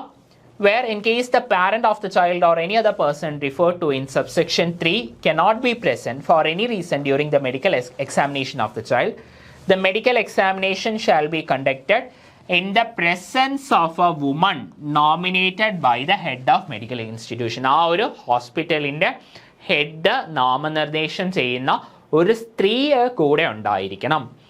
ഓക്കെ, അപ്പോൾ ഇത് സെക്ഷൻ 3 പറയുന്ന കാര്യമാണ്. ഇത് ആണാണെങ്കിലും ആൺകുട്ടിയാണെങ്കിലും പെൺകുട്ടിയാണെങ്കിലും ഇതേപോലെ തന്നെ ബാധകമാണ്. പിന്നെ പെൺകുട്ടിയാണെങ്കിൽ ഒരു കണ്ടീഷൻ ഉണ്ട്, വുമൺ ഡോക്ടർ തന്നെ ആയിരിക്കണം. ആ ഒരു കാര്യം പറയുന്നുണ്ട്. അപ്പോൾ വുമൺ ഡോക്ടർ ആയിരിക്കണം, കൂടെ അച്ഛനോ അമ്മയോ അല്ലെങ്കിൽ ആ കുട്ടിക്ക് വിശ്വാസമുള്ള ആരെങ്കിലും ഒരാളോ കൂടെ ഉണ്ടായിരിക്കണം. ഇവരാരുമില്ല എങ്കിൽ, അല്ലെങ്കിൽ ഇവർക്ക് ആർക്കും വരാൻ പറ്റാത്ത ഒരു സാഹചര്യമാണ് എങ്കിൽ ഈ ഒരു ഹോസ്പിറ്റൽ അല്ലെങ്കിൽ ആ ഒരു മെഡിക്കൽ ഇൻസ്റ്റിറ്റ്യൂഷൻ്റെ ഹെഡ് നാമനിർദ്ദേശം ചെയ്യുന്ന ഒരു സ്ത്രീയും കൂടെ ഈ ഒരു സമയത്ത്, അതായത് മെഡിക്കൽ എക്സാമിനേഷൻ്റെ സമയത്ത് ഉണ്ടായിരിക്കണം. ഇനി സെക്ഷൻ 28 മുതൽ 32 വരെ ചാപ്റ്റർ 7 സ്പെഷ്യൽ കോടതികളെ പറ്റിയാണ് പറയുന്നത്. അപ്പോൾ ഈ പോക്സോ പോലെയുള്ള കാര്യങ്ങളൊക്കെ വലിച്ചു നീട്ടി കുറേ നാൾ ട്രയൽ നടന്നാൽ ശരിയാവത്തില്ല. എത്രയും പെട്ടെന്ന് നീതി ലഭിക്കുക, ഇരയ്ക്ക് നീതി ലഭിക്കുക, അതാണ് ഉദ്ദേശം. അപ്പോൾ അതിനുവേണ്ടി സ്പെഷ്യൽ കോടതികൾ സ്ഥാപിക്കാനുള്ള അധികാരമുണ്ട്. അപ്പോൾ അങ്ങനെയുള്ള സ്പെഷ്യൽ കോടതികളെ പറ്റിയാണ് നമ്മൾ ഇനി അടുത്ത് പറയാൻ പോകുന്നത്. Act provides for the establishment of special courts for the speedy trial. 1 വർഷത്തിനകം തന്നെ ട്രയൽ പൂർത്തിയാക്കുക എന്നാണ് ഇവിടെ പറയുന്നത്. നമ്മുടെ ആക്ടിൽ പറയുന്നത് അങ്ങനെയാണ്. അപ്പോൾ അതിനുവേണ്ടി സ്പെഷ്യൽ കോടതികൾ എസ്റ്റാബ്ലിഷ് ചെയ്തിട്ടുണ്ട്. ഇനി അടുത്ത സെക്ഷൻ 29 വളരെ ഇമ്പോർട്ടൻ്റ് ആയിട്ടുള്ള ഒരു കാര്യമാണ്. സെക്ഷൻ 29. അപ്പോൾ ഇതൊരു പ്രത്യേകതയാണ് കേട്ടോ. പോക്സോ ആക്ടിൻ്റെ ഒരു പ്രത്യേക കോൺസെപ്റ്റാണ് ഇതിൽ പറയുന്നത്. അപ്പോൾ പോക്സോ നിയമപ്രകാരം ഒരു വ്യക്തി തെറ്റുകാരനാണ്, അല്ലെങ്കിൽ ഒരു വ്യക്തി പ്രതി ചേർക്കപ്പെട്ടാൽ, അക്യൂസ്ഡ് ആയാൽ അതായത് ഗിൽറ്റി ആവണമെന്നല്ല, അക്യൂസ്ഡ് ആവുകയാണ് എങ്കിൽ ആ ഒരു വ്യക്തിയെ ശരിക്കും പ്രതിയായിട്ട് തന്നെയാണ് കൂട്ടുന്നത്. ആ ഒരു വ്യക്തിയാണ് ശരിക്കും ആ ഒരു വ്യക്തിയല്ല തെറ്റുകാരൻ എന്ന് തെളിയിക്കാനുള്ളത്. അപ്പോൾ the court presumes that the accused is guilty unless proven otherwise. അതാണ് സെക്ഷൻ 29 പറയുന്നത്. എല്ലാ നിയമങ്ങളിലും ഈ ഒരു രീതിയല്ല. ആരാണോ അക്യൂസ്ഡ് ആയിട്ടുള്ള വ്യക്തി ആ ഒരു വ്യക്തി തന്നെയാണ് തെറ്റുകാരൻ എന്നുള്ള ഒരു അസംഷനിൽ തന്നെയാണ് ട്രയൽ നടക്കുന്നത്. ആ ഒരു വ്യക്തി ട്രയൽ സമയത്ത് ആ ഒരു വ്യക്തി അല്ല തെറ്റ് ചെയ്തത് എന്ന് ആ വ്യക്തി തെളിയിക്കണം. ആ അക്യൂസ്ഡ് ആയിട്ടുള്ള ഒരു വ്യക്തി തെളിയിക്കണം. അല്ലാതെ ഈ വിക്ടിം ഒരിക്കലും തെളിവ് സമർപ്പിക്കണം എന്നുള്ള ഒരു കണ്ടീഷൻ പൊതുവെ പല നിയമങ്ങളിലും ആ ഒരു രീതിയാണ്. ഇവിടെ പക്ഷെ അങ്ങനെയല്ല. വിക്ടിം ഒരിക്കലും തെളിവ് സമാഹരിക്കണം, തെളിവ് സമർപ്പിക്കണം, അങ്ങനെ ഒരു കാര്യം വരുന്നില്ല. And under section 30 the court presumes the existence of a guilty mind. അതേപോലെ തന്നെ ഈ ഒരു വ്യക്തി തെറ്റുകാരൻ എന്നുള്ള ഒരു അസംഷനിൽ തന്നെയാണ് ഈ ട്രയലും കാര്യങ്ങളും ഒക്കെ കോടതി സമീപിക്കുന്നത്. അതാണ് സെക്ഷൻ 30 പറയുന്നത്. ഇത് ഈ പറയുന്ന കാര്യങ്ങൾ ഒരു റെയർ ആയിട്ടുള്ള കാര്യം, എല്ലാ നിയമത്തിലും ഈ ഒരു രീതി അല്ല കേട്ടോ. അപ്പോൾ പല ആൾക്കാരും ഈ പറയുന്ന പോക്സോ പോലെയുള്ള നിയമങ്ങൾ മിസ്യൂസ് ചെയ്യുന്നതും ഈ പറയുന്ന സെക്ഷൻസ് ഉപയോഗിച്ചിട്ടാണ്. സെക്ഷൻ 29 30 ഒക്കെ വെച്ചിട്ടാണ്. The child is also entitled to legal aid and assistance ensuring access to justice. അപ്പോൾ നമ്മുടെ ഈ പറയുന്ന കുട്ടിക്കും ലീഗൽ എയ്ഡ് സ്വീകരിക്കാം. അതായത് ഈ പറയുന്ന ലീഗൽ എയ്ഡ് എന്ന് പറയുന്നത് ഈ പറയുന്ന ഒരു അഡ്വക്കേറ്റിനെ നിർത്താനുള്ള സാഹചര്യം ഇല്ല എങ്കിൽ ഈ പറയുന്ന ലീഗൽ സർവീസ് അതോറിറ്റി ഒരു അഡ്വക്കേറ്റിന് നൽകും, അല്ലെങ്കിൽ സർക്കാർ ചെലവിൽ അഡ്വക്കേറ്റിന് നൽകും, നിയമസഹായം നൽകും. നമ്മുടെ കെൽസയും നെൽസയൊക്കെ ഉണ്ടല്ലോ, നാഷണൽ ലെവലിലാണെങ്കിൽ നെൽസ, അതേപോലെ നമ്മുടെ കേരളത്തിലാണെങ്കിൽ കെൽസ ലീഗൽ സർവീസ് അതോറിറ്റിയാണ്. അപ്പോൾ ഈ ലീഗൽ സർവീസ് അതോറിറ്റികളൊക്കെ ഈ പറയുന്ന ലീഗൽ എയ്ഡ് നൽകും. അതായത് ഒരു അഡ്വക്കേറ്റിനെ നൽകും, നിയമസഹായം നൽകും, അങ്ങനെയുള്ള കാര്യങ്ങളൊക്കെ അവർ ചെയ്യും. അപ്പോൾ ഇനി അടുത്ത section 31 a special court designated under this act shall be deemed to be a court of session. ഇപ്പോൾ എല്ലാ സ്ഥലങ്ങളിലും ഇതേപോലെ സ്പെഷ്യൽ കോർട്ട് ഉണ്ടാവണമെന്നില്ല. പക്ഷേ ഈ പറയുന്ന കേസ് ട്രയൽ നടത്തിയാലല്ലേ പറ്റുള്ളൂ അല്ലേ? അപ്പോൾ അങ്ങനെ വരുന്ന സാഹചര്യം ഇപ്പോൾ ട്രയൽ മാത്രമല്ല, ഇപ്പം നമ്മൾ നേരത്തെ പറഞ്ഞായിരുന്നു ഈ ഒരു റിപ്പോർട്ട് വരുന്ന സമയത്ത് അല്ലെങ്കിൽ ഒരു ഇൻഫർമേഷൻ കിട്ടുന്ന സമയത്ത് ആ ഒരു ഇൻഫർമേഷൻ പോലീസ് റിപ്പോർട്ട് ചെയ്യണം. അതേപോലെ തന്നെ ഈ ഒരു കുട്ടിയെ ഹോസ്പിറ്റലൈസ് ചെയ്യണം 24 മണിക്കൂറിനകത്ത്. അതേപോലെ തന്നെ 24 മണിക്കൂറിനകത്ത് CWC ചൈൽഡ് വെൽഫെയർ കമ്മിറ്റിയുടെ അടുത്തും അതേപോലെ തന്നെ സ്പെഷ്യൽ കോടതിയിലും ഇങ്ങനെ ഒരു സംഭവം നടന്നു എന്നുള്ള കാര്യം അറിയിക്കണം. ആ ഒരു കുട്ടിക്ക് എന്തൊക്കെ കെയറാണ് നൽകിയത്, അതിനുവേണ്ടി എന്തൊക്കെ നടപടികളാണ് പോലീസ് സ്വീകരിച്ചത്, ഈ കാര്യങ്ങളെല്ലാം വിശദീകരിക്കണം എന്ന് പറഞ്ഞു. അപ്പോൾ ഇങ്ങനെ സ്പെഷ്യൽ കോടതി ഇല്ലാത്ത സ്ഥലങ്ങളിൽ അവിടുത്തെ സെഷൻസ് കോടതികളിലാണ് ഈ കാര്യങ്ങളൊക്കെ പോലീസ് ചെയ്യാനുള്ളത്. ഇപ്പോൾ സ്പെഷ്യൽ കോർട്ട് ഇല്ലാത്ത സ്ഥലങ്ങളിൽ സെഷൻസ് കോടതി the person appearing on behalf of the prosecution shall be പ്രോസിക്യൂഷൻ്റെ ഭാഗമായിട്ട് അപ്പിയർ ചെയ്യുന്ന ആൾ പബ്ലിക് പ്രോസിക്യൂട്ടർ, നമുക്കറിയാന്നുള്ളതാണ്. For the legal proceedings of cases under this act the provisions of CRPC അതേപോലെ തന്നെ BNSS എല്ലാം ആപ്ലിക്കബിൾ ആണോ? നിലവിൽ BNSS ആപ്ലിക്കബിൾ ആണോ? ഇപ്പോൾ സെക്ഷൻ 32 സ്പെഷ്യൽ പബ്ലിക് പ്രോസിക്യൂട്ടറിനെ പറ്റിയാണ് പറയുന്നത്. അപ്പോൾ നമ്മുടെ സ്പെഷ്യൽ കോടതി അപ്പോയിന്റ് ചെയ്യുന്നതാണ് നമ്മുടെ സ്പെഷ്യൽ പബ്ലിക് പ്രോസിക്യൂട്ടർ. ഈ സ്പെഷ്യൽ പബ്ലിക് പ്രോസിക്യൂട്ടർ എന്ന് പറയുന്നത് നമ്മുടെ സംസ്ഥാന സർക്കാർ തന്നെ, നമ്മുടെ പബ്ലിക് പ്രോസിക്യൂട്ടർ ഉണ്ടല്ലോ, അതേപോലെയുള്ള സംഭവം തന്നെയാണ് സ്പെഷ്യൽ പബ്ലിക് പ്രോസിക്യൂട്ടർ. പാവപ്പെട്ട ആൾക്കാർക്ക് വേണ്ടി വാദിക്കാൻ വേണ്ടിയുള്ള ആളാണ് നമ്മുടെ വാദിക്കാൻ വേണ്ടിയുള്ള വക്കീൽ. സംസ്ഥാന സർക്കാർ അപ്പോയിന്റ് ചെയ്യുന്ന വക്കീലാണ് പബ്ലിക് പ്രോസിക്യൂട്ടർ. അത് തന്നെയാണ് ഇവിടെ വരുന്നത്. അപ്പോൾ ഈ സ്പെഷ്യൽ പബ്ലിക് പ്രോസിക്യൂട്ടർ ആവാനുള്ള യോഗ്യത എന്ന് പറയുന്നത് 7 വർഷം അഡ്വക്കേറ്റ് ആയിട്ട് പരിചയമുള്ള ഒരു വ്യക്തിയാണ്. To be eligible for this position a person must have at least 7 years of experience as practicing advocate. ഇനി സെക്ഷൻ 8 പറയുന്നത് procedure and powers of special courts and recording of evidence. ഈ എവിഡൻസ് റെക്കോർഡ് ചെയ്യുന്നതും അതേപോലെ തന്നെ ട്രയൽ അതേപോലെ special കോടതികളുടെ പവേഴ്സും പ്രൊസീജിയേഴ്സിനെ പറ്റിയാണ്. ട്രയലിനെ പറ്റി പറയുവാണ്. ട്രയലിനെ പറ്റിയാണ് സെക്ഷൻ 33 തൊട്ട് 38 വരെ പറയുന്നത്.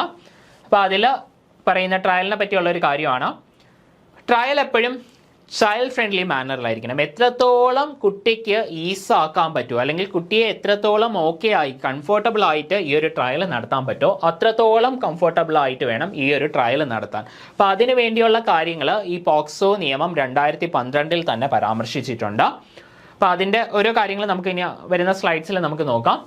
ഒരു തരത്തിലും ട്രയലിൻ്റെ ഒരു സമയത്തും കുട്ടി അക്യൂസ്ഡിനെ കാണാൻ സാധിക്കരുത്. അതേപോലെ തന്നെ റിപ്പീറ്റഡ് ക്വസ്റ്റ്യനിങ് കുട്ടിയെ ചെയ്യരുത്. ഒരു സമയത്തും കുട്ടിയുടെ ഡിഗ്നിറ്റിക്ക് മോശമാവുന്ന അല്ലെങ്കിൽ ഡിഗ്നിറ്റിയെ ചോദ്യം ചെയ്യുന്ന അല്ലെങ്കിൽ ഡിഗ്നിറ്റി താഴ്ത്തുന്ന ചോദ്യങ്ങൾ ചോദിക്കാൻ പാടില്ല.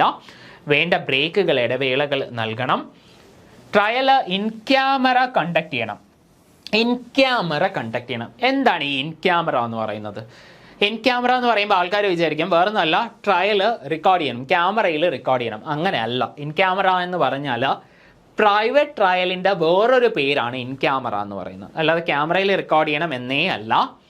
അതായത് പബ്ലിക്കിന് ഈ ഒരു ട്രയൽ കാണാൻ സാധിക്കരുത്, അല്ലെങ്കിൽ ഇതിൻ്റെ വിശദാംശങ്ങൾ പബ്ലിക്കിലേക്ക് എത്തരുത്.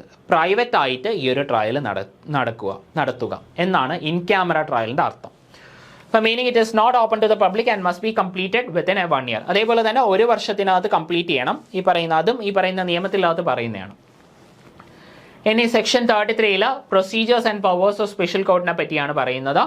ഇപ്പോൾ സ്പെഷ്യൽ കോർട്ടാണ് എങ്കിൽ ഈ ട്രയലിൻ്റെ ഇടയിൽ വേണ്ട ബ്രേക്സുകൾ കുട്ടിക്ക് നൽകണം. അതേപോലെ തന്നെ ഈ പറയുന്ന ട്രയൽ നടക്കുന്ന സമയത്ത് കുട്ടിക്ക് ചൈൽഡ് ഫ്രണ്ട്ലി ഒരു അറ്റ്മോസ്ഫിയർ ഒരുക്കി കൊടുക്കണം. അതിനുവേണ്ടി ഒരു ഫാമിലി മെമ്പർ, കുട്ടിയുടെ പാരൻറ്റോ ഗാർഡിയനോ അല്ലെങ്കിൽ കുട്ടിക്ക് താല്പര്യമുള്ള ഒരു വ്യക്തി, കുട്ടിക്ക് ട്രസ്റ്റ് ഉള്ള ഒരു വ്യക്തി, ഫ്രണ്ട് ആവാം, റിലേറ്റീവ് ആവാം, ആരോ ആയിക്കോട്ടെ. അപ്പോൾ ആ ഒരു വ്യക്തിയുടെ പ്രസൻസിൽ വേണം ഈ ഒരു ട്രയൽ നടത്താൻ. അതേപോലെ തന്നെ ഒരിക്കലും കുട്ടിയെടുത്ത് വീണ്ടും ചോദ്യം ചെയ്യരുത്. അതേപോലെ തന്നെ വീണ്ടും കോടതിയിൽ വിളിച്ചു വരുത്തരുത്. എപ്പോഴും കുട്ടിയെ കോടതിയിൽ വിളിച്ചു വരുത്തരുത്. Shall ensure that a child is not called repeatedly to testify in the court. ഇനി അതേപോലെ തന്നെ അഗ്രസീവ് ക്വസ്റ്റ്യനിങ് കുട്ടിയെ ചെയ്യിപ്പിക്കരുത്. അതേപോലെ ഒരു തരത്തിലുള്ള ക്യാരക്ടർ അസാസിനേഷൻസും കുട്ടിയുടെ, അതായത് ചോദ്യം ചെയ്യുന്ന സമയത്ത് കുട്ടിയുടെ ഡിഗ്നിറ്റി താഴ്ത്തി കെട്ടിയ ചോദ്യങ്ങൾ ഒരിക്കലും ചോദിക്കാൻ പാടില്ല. അത് മസ്റ്റായിട്ടുള്ള കാര്യമാണ് പോക്സോ നിയമത്തിൽ. The special court shall not, ബാക്കിയുള്ള നിയമങ്ങളിൽ പലതിലും അങ്ങനെയൊന്നും അല്ല കേട്ടോ. The special court shall not be permit aggressive questioning or character assassination of the child and ensure that dignity of the child is maintained at all times during the trial. ഇനി അടുത്ത ഒരു കാര്യമാണ് നമ്മുടെ ഈ പറയുന്ന ഡീറ്റെയിൽസ് റെക്കോർഡ് ചെയ്യുന്നത് ഈ സമയത്ത്. ഇപ്പോൾ ഒരു തരത്തിലും നമ്മൾ നേരത്തെ പറഞ്ഞ കാര്യം തന്നെയാണ്, ഒരു സമയത്തും കുട്ടിയുടെ ഐഡൻറ്റിറ്റി വെളിവാകുന്ന തരത്തിലുള്ള ഒരു ഇൻഫർമേഷൻ പുറത്തേക്ക് പോകാൻ പാടില്ല. കുട്ടിയുടെ പേര്, അഡ്രസ്സ്, പാരൻസിൻ്റെ ഡീറ്റെയിൽസ്, ഗാർഡിയൻസിൻ്റെ ഡീറ്റെയിൽസ്, കുട്ടിയുടെ അഡ്രസ്സ്, നെയ്ബർഹുഡ്, സ്കൂള്, ഇങ്ങനെയുള്ള ഒരു തരത്തിലുള്ള ഡേറ്റയും പുറത്ത് പോകാതിരിക്കാൻ സ്പെഷ്യൽ കോർട്ട് ശ്രദ്ധിച്ചിരിക്കണം. പ്രൊവൈഡഡ് കുട്ടിയുടെ താല്പര്യം, കുട്ടിയുടെ ആ ഒരു കാര്യം, ഈ ഒരു കേസും കാര്യങ്ങളൊക്കെ പുറം ലോകം അറിയാനായിട്ട് കുട്ടിക്ക് താല്പര്യമുണ്ടെങ്കിൽ സ്പെഷ്യൽ കോർട്ടിന് അവരുടെ നിർദ്ദേശപ്രകാരം ഈ ഒരു ഡേറ്റ പുറത്തുവിടാം.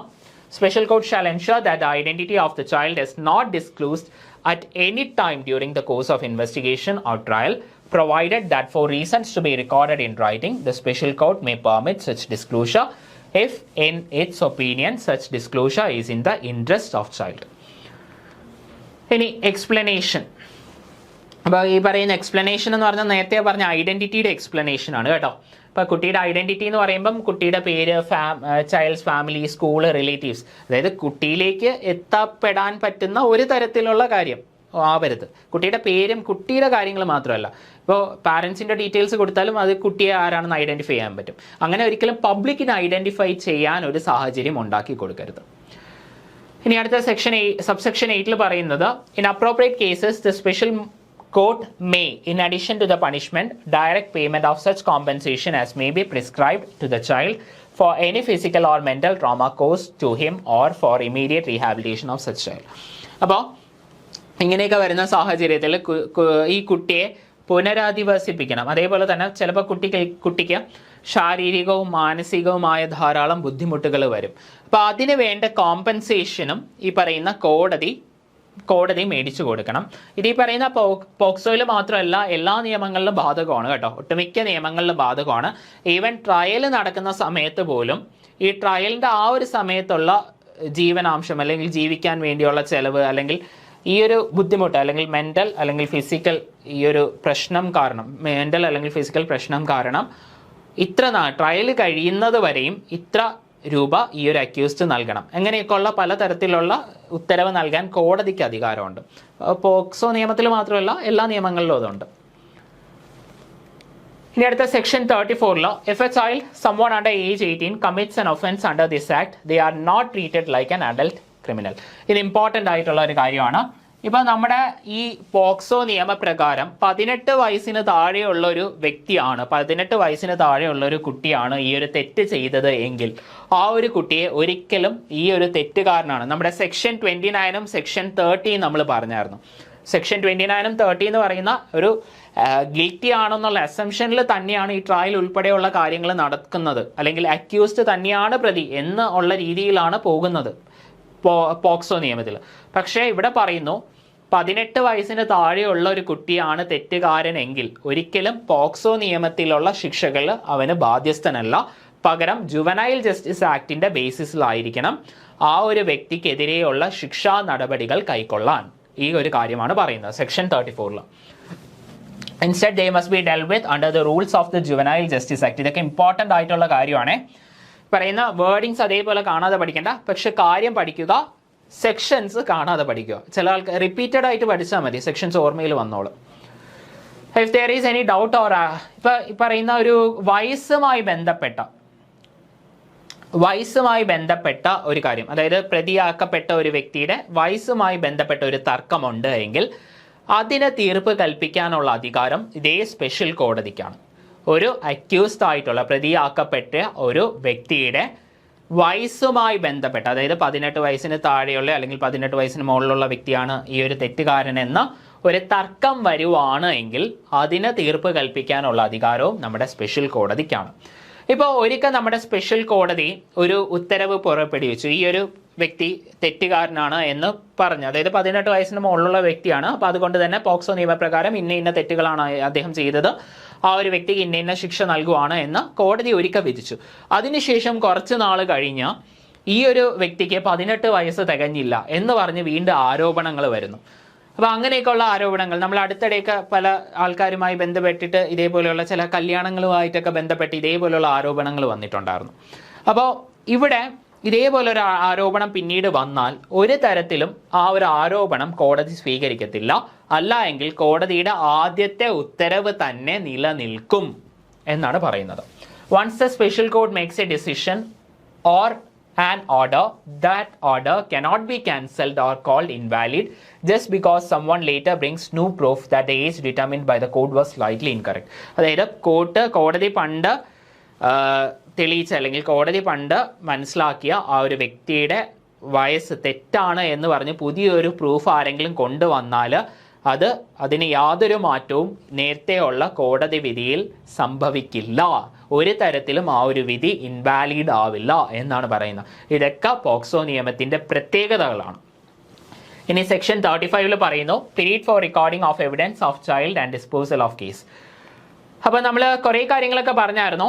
നമ്മുടെ ഈ പറയുന്ന ഒരു റിപ്പോർട്ട് സമർപ്പിച്ച് 24 മണിക്കൂറിനകത്ത് കുട്ടിയെ ഹോസ്പിറ്റലൈസ് ചെയ്യണം. 24 മണിക്കൂറിനകത്ത് കുട്ടിയെ ഇങ്ങനെ ഒരു ഒഫൻസ് സംഭവിച്ചിട്ടുണ്ട്, ഇങ്ങനെ ഒഫൻസ് സംഭവിച്ച ആ ഒരു കുട്ടിക്ക് ഇന്ന കെയർ നൽകിയിട്ടുണ്ട് എന്നൊക്കെ സ്പെഷ്യൽ കോടതിയെ പോലീസ് അറിയിക്കണമെന്ന് പറഞ്ഞു. അപ്പോൾ അതേപോലെ തന്നെ എവിഡൻസ് കളക്ട് ചെയ്യാനും കേസിൻ്റെ ഡിസ്പോസലിനും കുറച്ച് ടൈം ഫ്രെയിം ഉണ്ട്. 30 ദിവസത്തിനുള്ളിൽ, അതായത് evidence of the child shall be recorded within A period of 30 days of the special court taking into cognizance of the offense and reasons for the delay if any shall be recorded by the special court. അപ്പോൾ നമ്മുടെ ഈ കോടതിയിൽ ഇങ്ങനെ ഒരു കാര്യം അറിയിച്ചതിന് ശേഷം 30 ദിവസത്തിനുള്ളിൽ evidence എല്ലാം കളക്ട് ചെയ്തിരിക്കണം. അതേപോലെ തന്നെ ട്രയൽ 1 വർഷത്തിനുള്ളിൽ പൂർത്തിയാക്കിയിരിക്കണം. അതിനുവേണ്ടിയാണ് ഈ സ്പെഷ്യൽ കോടതികളെല്ലാം എസ്റ്റാബ്ലിഷ് ചെയ്തിരിക്കുന്നത്. The special court shall complete the trial as far as possible within a period of 1 year from the date of taking cognizance of the offense.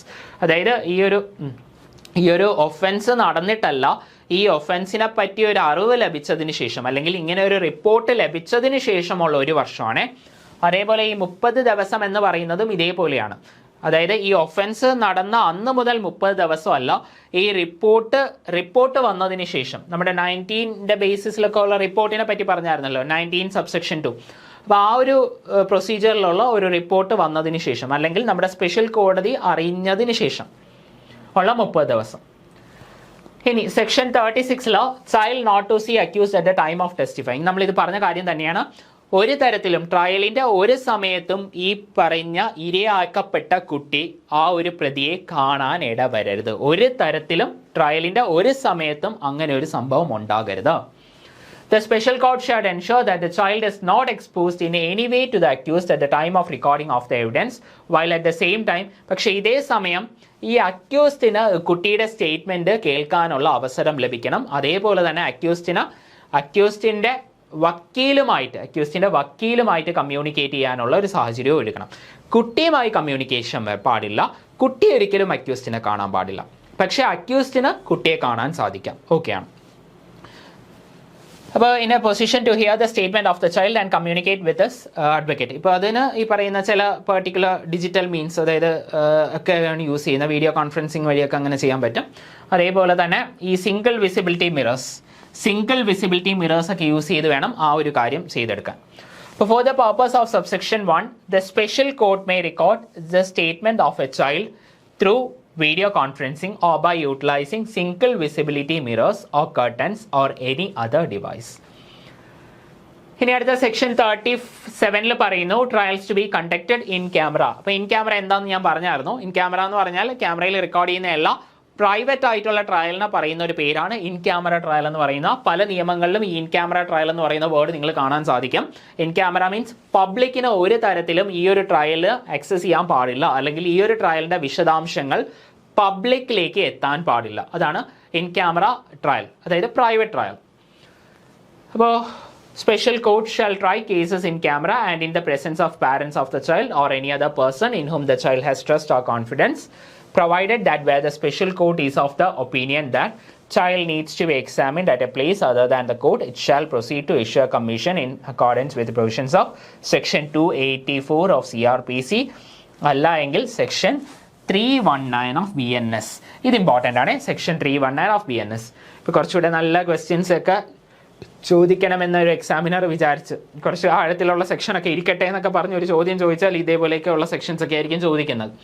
അപ്പോൾ ഈ നമ്മൾ നേരത്തെ പറഞ്ഞ കാര്യമാണ്, ഇൻ ക്യാമറ ട്രയൽ നടത്തണം. ഇൻ ക്യാമറ ട്രയൽ നടത്തുന്ന സമയത്ത് parent അല്ലെങ്കിൽ ഗാർഡിയൻ അല്ലെങ്കിൽ കുട്ടിക്ക് വിശ്വാസ്യതയുള്ള ഒരു വ്യക്തി, ഈവൻ ഒരു ഫ്രണ്ട് വേണമെങ്കിലും ആകാം, അങ്ങനെ ഒരു വ്യക്തിയുടെ സമീപം അല്ലെങ്കിൽ ആ ഒരു വ്യക്തിയുടെ പ്രസൻസ് ഉള്ള സമയത്ത് മാത്രമാണ് ഈ ട്രയൽ ചെയ്യേണ്ടത്. അപ്പോൾ ഈ കാര്യങ്ങൾ നമ്മൾ നേരത്തെ പറഞ്ഞ കാര്യങ്ങൾ തന്നെയാണോ. ഇനി 38 assistance of an interpreter or expert while recording evidence of the child. ഈ പറയുന്ന എവിഡൻസ് റെക്കോർഡ് ചെയ്യുന്ന സമയത്ത് നമ്മൾ നേരത്തെ പറഞ്ഞായിരുന്നു, ഈ പറയുന്ന വേറെ ഏതെങ്കിലും ഒരു സംസ്ഥാനത്തിൽ നിന്നുള്ള ഒരു കുട്ടി, വേറെ മദർ ടങ് ഉള്ള കുട്ടി, അങ്ങനെയാണെങ്കിൽ ആ കുട്ടിക്ക് മനസ്സിലാവുന്ന ഭാഷയിൽ കാര്യങ്ങൾ ചോദിക്കാൻ വേണ്ടിയുള്ള ഒരു ട്രാൻസ്ലേറ്ററിൻ്റെ സഹായം ഏർപ്പാടാക്കാം. പിന്നെ അതേപോലെ തന്നെ ഈ പറയുന്ന നമ്മുടെ സംസാരിക്കാൻ കഴിയാത്ത കുട്ടി അല്ലെങ്കിൽ എന്തെങ്കിലും ഫിസിക്കൽ ഡിസബിലിറ്റി അല്ലെങ്കിൽ മെൻ്റൽ ഡിസബിലിറ്റി ഉള്ള ഒരു കുട്ടിയാണെങ്കിൽ ആ കുട്ടിയുടെ കയ്യിൽ നിന്ന് എവിഡൻസ് കളക്ട് ചെയ്യാൻ വേണ്ടിയും ഒക്കെ ഒരു ഇൻ്റർപ്രറ്ററിൻ്റെ അല്ലെങ്കിൽ ഒരു എക്സ്പേർട്ടിൻ്റെ സഹായം സ്വീകരിക്കാം. അതാണ് സബ്സെക്ഷൻ 2 പറയുന്നത്.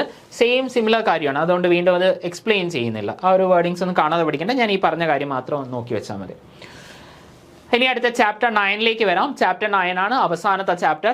9 ചാപ്റ്ററാണ് നമ്മുടെ ഈ പോക്സോ ആക്ട് 2012 അപ്പോൾ അവസാനത്തെ ചാപ്റ്റർ ആകുമ്പോൾ എന്തായിരിക്കും പേര്? മിസ്ലീനിയസ് എന്ന് തന്നെയാണ് ഇതിൻ്റെ പേര്. അപ്പോൾ that provides for the rehabilitation, അതേപോലെ തന്നെ വിക്ടിമിൻ്റെ കോമ്പൻസേഷൻ, ഇങ്ങനെയുള്ള കാര്യങ്ങളൊക്കെയാണ്. And ensures that the provisions override any conflicting laws. അത് ഇമ്പോർട്ടൻ്റ് ആയിട്ടുള്ള ഒരു കാര്യമാണ്, അത് ഡീറ്റെയിൽ പറഞ്ഞുതരാം. അപ്പോൾ ഇതുമായി ബന്ധപ്പെട്ട അവയർനെസ്, മോണിറ്ററിങ്, ഇംപ്ലിമെൻറ്റേഷൻ അതെല്ലാം ഗവൺമെൻറ്റിൻ്റെ ജോലിയാണ്, ഗവൺമെൻറ്റിൻ്റെ ഉത്തരവാദിത്തങ്ങളാണ്. അതേപോലെ തന്നെ ഇതുമായി ബന്ധപ്പെട്ട നിയമങ്ങൾ, റൂൾസ് ഉണ്ടാക്കാനും നമ്മൾ പറഞ്ഞല്ലോ ഡെലിഗേറ്റഡ് ലെജിസ്ലേഷൻ പോലെയുള്ള സംഭവങ്ങൾ. അപ്പോൾ അതൊക്കെയാണ് ആ ഡെലിഗേറ്റഡ് ലെജിസ്ലേഷൻ പോലെയുള്ള ഒരു കോൺസെപ്റ്റാണ് അവിടെ ഉദ്ദേശിക്കുന്നത്. Section 39 guidelines for child to take assistance of experts etcetera. For subject to such rules as may be made in this behalf, the state government shall prepare guidelines for the use of non-governmental organizations, professionals and experts or persons having knowledge of psychology, social work, physical health, mental health and child development to be associated with the pre-trial and trial stage to assist a child. അപ്പോൾ ഈ ട്രയലിന് മുന്നേയും ട്രയലിന് ശേഷം ട്രയലിൻ്റെ സമയത്തും ഒക്കെ പല NGOs base ചെയ്തുള്ള ആൾക്കാരുടെ സഹായങ്ങളൊക്കെ സ്വീകരിക്കാം. ഇപ്പം നമ്മൾ നേരത്തെ തുടക്കത്തിൽ പറഞ്ഞായിരുന്നു ചൈൽഡ് ലൈൻ എന്ന് പറയുന്ന ഒരു കാര്യത്തിനെ പറ്റി പറയുന്നു. ഈ ചൈൽഡ് ലൈനിലൊക്കെ ധാരാളം ലക്ഷക്കണക്കിന് സെക്ഷൽ ഒഫൻസ് കേസുകളാണ് ചൈൽഡ് ലൈൻ വഴി CWCയും പോലീസും ഒക്കെ രജിസ്റ്റർ ചെയ്യുന്നത്. ഒരു മാസം 10 ലക്ഷത്തോളം കോളുകളാണ് ചൈൽഡ് ലൈനിൽ കിട്ടുന്നത്. ഒരു വർഷം 4 ലക്ഷത്തോളം കുട്ടികളെ റെസ്ക്യൂ ചെയ്യുന്നുണ്ട്. അപ്പോൾ അങ്ങനെയൊക്കെയുള്ള ഓർഗനൈസേഷൻസ് പോലെയുള്ള പല NGOസിൻ്റെയും സഹായങ്ങൾ സ്വീകരിക്കാം. അത് പല കാര്യങ്ങളാവാം. ഇപ്പോൾ ധാരാളം ഇപ്പോൾ ചൈൽഡ് ലൈനിൻ്റെ കേസൊക്കെ ആണെങ്കിൽ ചൈൽഡ് ലൈനിന് പല പ്രൈവറ്റ് ഫേംസ് ഇപ്പം ഊബറുമായിട്ടൊക്കെ ഈ ചൈൽഡ് ലൈനിന് ടൈ അപ്പ് ഉണ്ട്. ഈ റെസ്ക്യൂ മിഷൻസിന് പോകുന്ന വോളണ്ടിയേഴ്സിന് ഫ്രീ ആയിട്ട് ഊബറിൽ ട്രാവൽ ചെയ്യാം. അപ്പം അങ്ങനെയൊക്കെയുള്ള ഒത്തിരി ഈവൻ നമ്മുടെ പല റെയിൽവേ സ്റ്റേഷൻസിലും ഇതേപോലെയുള്ള പല സംവിധാനങ്ങളുണ്ട്. ചൈൽഡ് ലൈനും ഏകദേശം 144 റെയിൽവേ സ്റ്റേഷൻസിലൊക്കെ ഹെൽപ്പ് ഡെസ്ക് ഒക്കെ ഉള്ളതാണ്. അപ്പോൾ അങ്ങനെയുള്ള പല എക്സ്പേർട്സിൻ്റെയും NGOസിൻ്റെയൊക്കെ സഹായം സ്വീകരിക്കാം ഗവൺമെൻറ്റിന്. പിന്നെ അതേപോലെ തന്നെ section 40 right of a child to take assistance of legal practitioner. അപ്പോൾ subject to the provision of section 301 of CRPC അല്ല എങ്കിൽ 338 of BNSS, the family or the guardian of the child shall be entitled to the assistance of a legal counsel. അതായത് ഒരു വക്കീലിൻ്റെ സഹായം തേടാവുന്നതാണ്. ഇപ്പോൾ വക്കീലിനെ സ്വന്തമായി വെക്കാൻ പറ്റാത്ത ഒരു അച്ഛനമ്മ അല്ലെങ്കിൽ അങ്ങനെ ഒരു അവസ്ഥയാണ് എങ്കിൽ ആർക്ക് നമ്മുടെ ലീഗൽ സർവീസ് അതോറിറ്റിയുടെ ഹെൽപ്പ് എടുക്കാം. അതുവഴി ഒരു പബ്ലിക് നിയമസഹായത്തിനുള്ള സാഹചര്യം നമുക്ക് അവരൊരുക്കി തരും. അല്ലെങ്കിൽ നമ്മുടെ കോടതി പബ്ലിക് പ്രോസിക്യൂട്ടറിനെ അപ്പോയിൻറ്റ് ചെയ്തു തരും. ഓഫ് ദിയർ ചോയ്സ് അപ്പോയിൻറ്റ് ചെയ്തു തരുമെന്നല്ല, അദ്ദേഹത്തിൻ്റെ സഹായം നമ്മൾക്ക് നൽകും. അപ്പോയിൻറ്റ് ചെയ്യുന്നത് ഗവൺമെൻറ്റാണ്. For any offence under this act, provided that if the family or the guardian of the child are unable to afford a legal counsel, the legal service authority shall provide a lawyer to them. അറിയാവുന്ന കാര്യം നമ്മുടെ state ലെവലിലാണെങ്കിൽ നമ്മുടെ കെൽസി ഉണ്ട്, Kerala legal service authority ഉണ്ട്. National ലെവലിലാണെങ്കിൽ national legal service authority NALSA ഉണ്ട് ഇതിനൊക്കെ വേണ്ടി. ഇനി section 41 provisions of section 3 to 13 not to apply in certain cases. അപ്പോൾ medical examinations or treatments conducted on a child victim with the permission of their parent or guardian are not considered offences under section 3 to 13 of this act.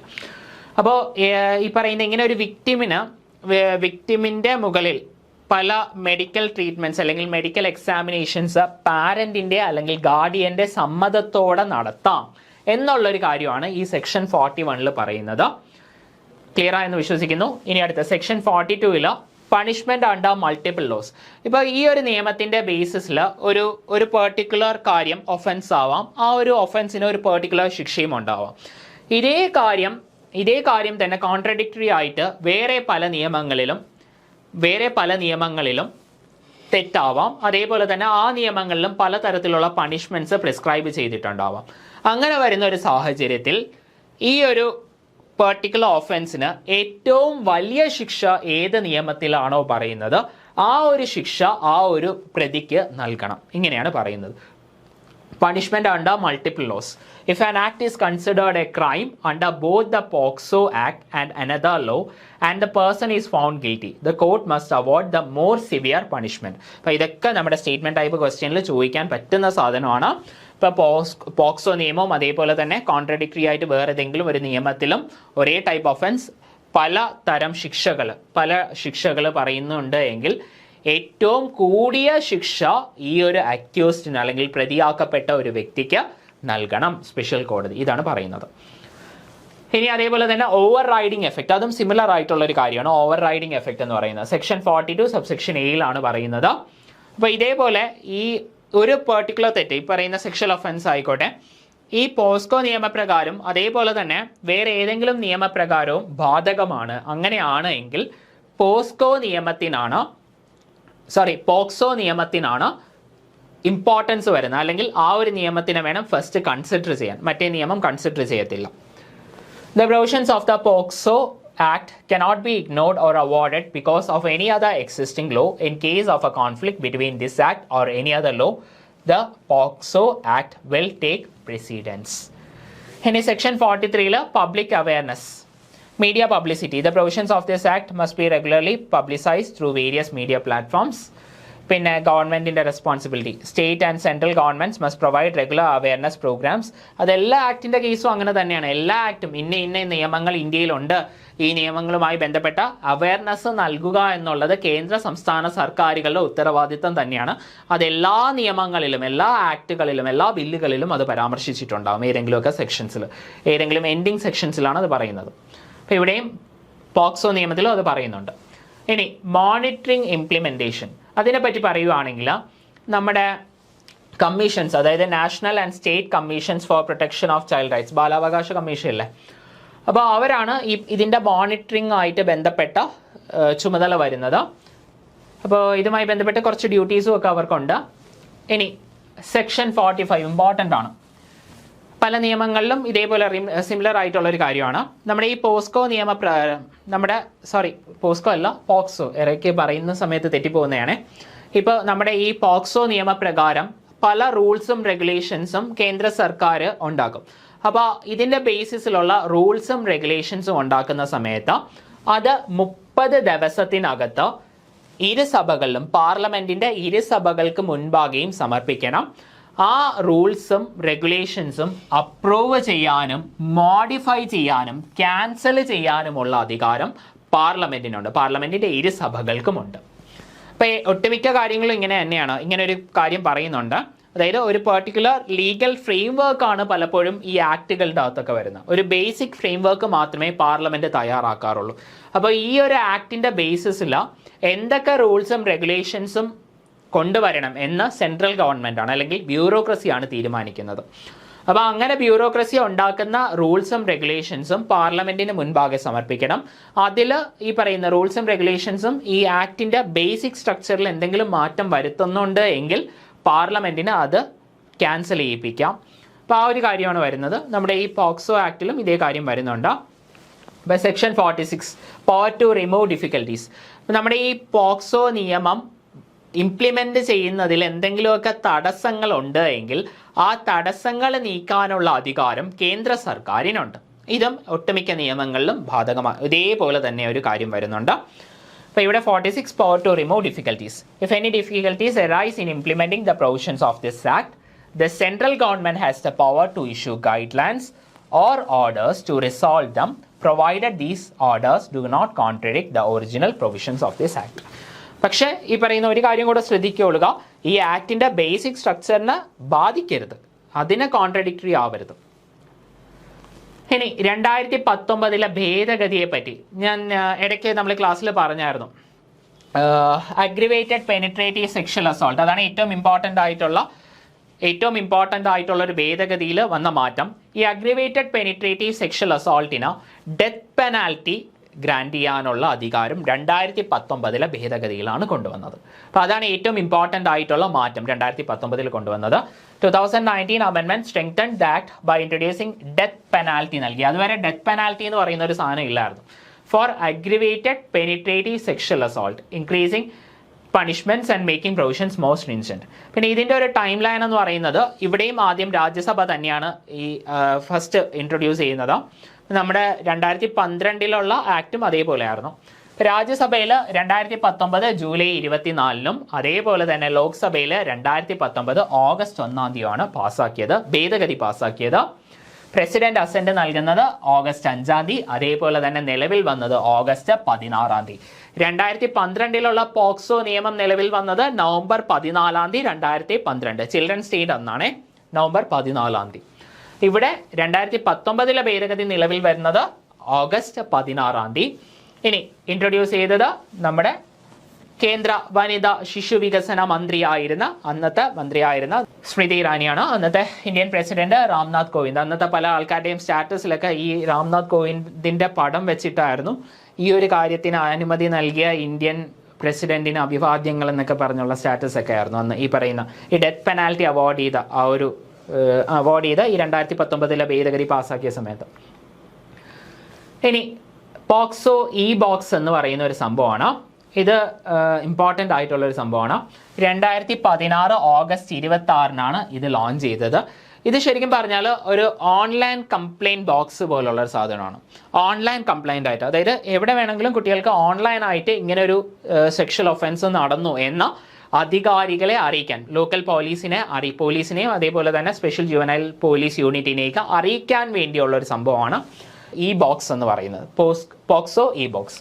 Poxo e-box is an online complaint mechanism launched on 26 August 2016 to enable easy reporting of child sexual abuse cases. ഇത് launch ചെയ്തത് അന്നത്തെ വനിതാ ശിശു വികസന മന്ത്രിയായിരുന്ന Maneka Sanjay Gandhi, the minister of woman and child development ആയിരുന്നു ഇത് അന്ന് ലോഞ്ച് ചെയ്തത്. National commission for protection of child rights ആണ് ഇത് ഡെവലപ്പ് ചെയ്തത്. National Commission for the Protection of Child Rights. This online complaint management system allows children to directly report sexual abuse. ഇനി അടുത്തത് കെൽസ. കെൽസ എന്ന് പറയുന്നത് നമ്മുടെ കേരള സർക്കാരിൻ്റെ കീഴിലുള്ള ലീഗൽ സർവീസ് അതോറിറ്റിയാണ് കെൽസ. ഇപ്പോൾ ഈ പറയുന്ന സാമ്പത്തികമായി ബുദ്ധിമുട്ടുള്ള ആൾക്കാർക്കൊക്കെ നിയമസഹായം പ്രൊവൈഡ് ചെയ്യുന്ന ഒരു സ്ഥാപനമാണ് കെൽസ. അപ്പോൾ കെൽസയാണ് പലപ്പോഴും അഡ്വക്കേറ്റ് ആ ഒരു നിയമസഹായമൊക്കെ ഏർപ്പാടാക്കി നൽകുന്നത്.